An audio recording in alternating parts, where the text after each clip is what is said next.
Next, we have conceptual discussion, Londonderry Freezer Warehouse, tax map 15, lots 22 and 124. And this is discuss an expansion plan and a rezoning.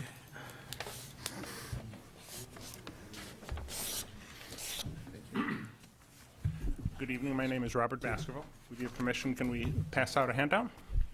Thank you. Okay, I did. Thanks. As I stated, I'm Robert Baskerville of Bedford Design. Katie Weiss is passing out our presentation package tonight for the board, which has the PowerPoint presentation, our plans, and some additional notes on it. Also in the audience tonight is Ed Doherty, the General Manager of Londonderry Freezer Warehouse and Highwood Cold Storage.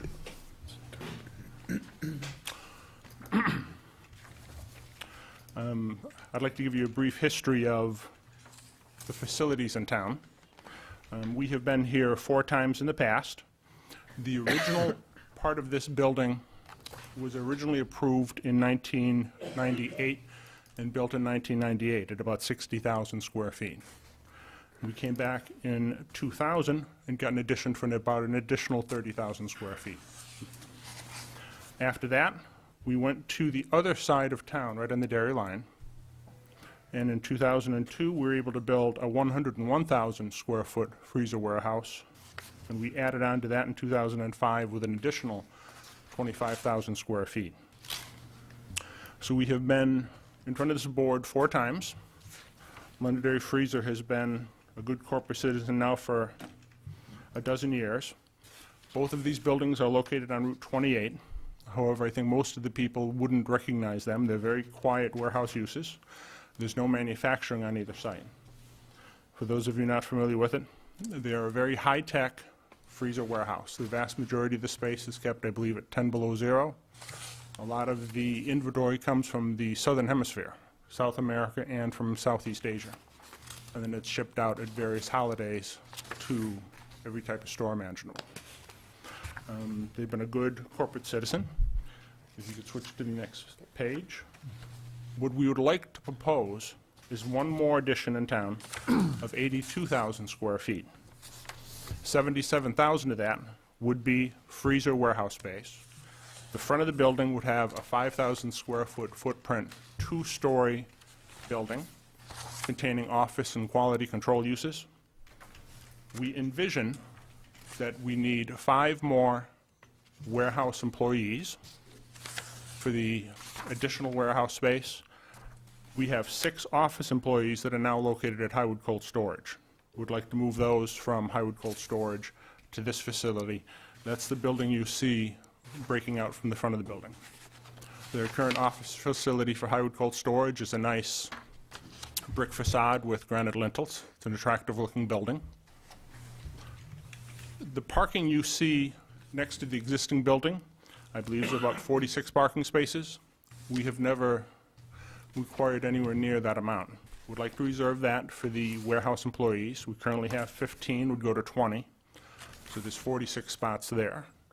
We envision 6 office personnel.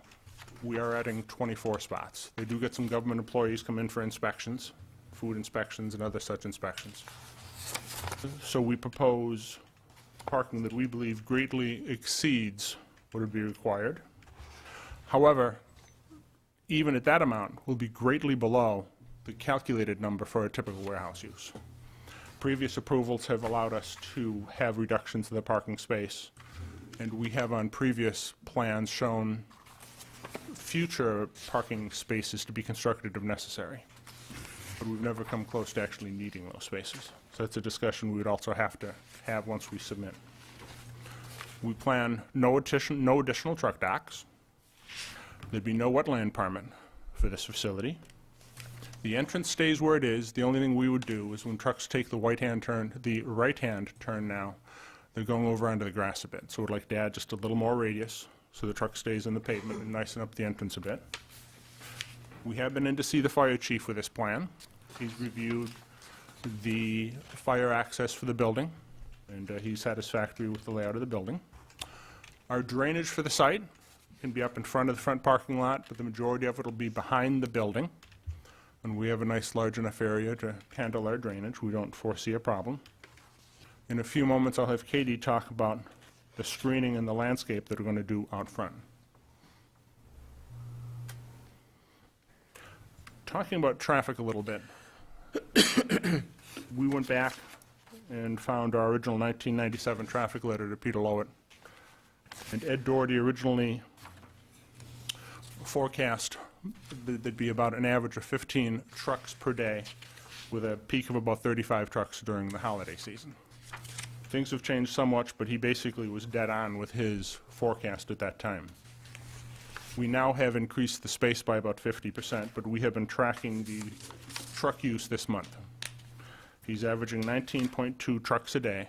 His high day was 31 trucks. Strictly weekdays. He has the ability with the next edition. Right now, he's got enough room that he schedules his inbound traffic when material is brought to the factory or to the warehouse.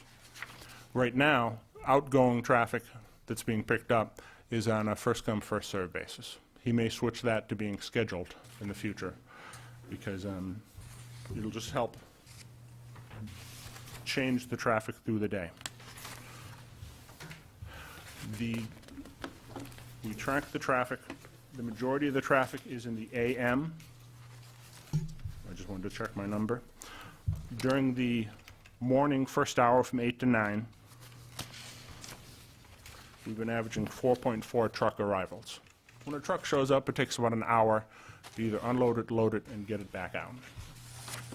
During the 4:30 to 6 p.m. period, there's been less than one truck per day, 0.7. On rare occasion, a truck will show up. We've had one show up after 5. He gets stuck in traffic. He gets out of another appointment late. They do service that occasional truck that shows up after 5. We'll continue to monitor the truck traffic. I'm going to turn it over to Katie for a minute. The front of our building has a very large setback to Route 28, 360 feet. The entrance to the park will be directly across from the entrance to the building, so employees will have easy access to the park. The park is really there to serve two purposes. The first purpose is to provide screening from Route 28. There will be berms along the outside as well as the inside, and there'll be evergreen screening, similar to Highwood Cold Storage, where you can't see the building at all from the outside, and there'll also be deciduous plantings and shrubs and things. But also, it's there to provide a place for the employees to go outside at lunch, have some time to walk around or do something during their break. And that's it for the park.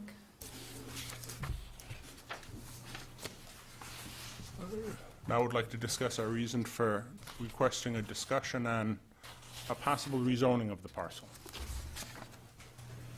We have purchased another parcel in the front, which allows us to expand.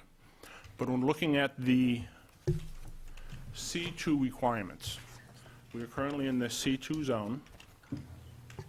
One moment, okay.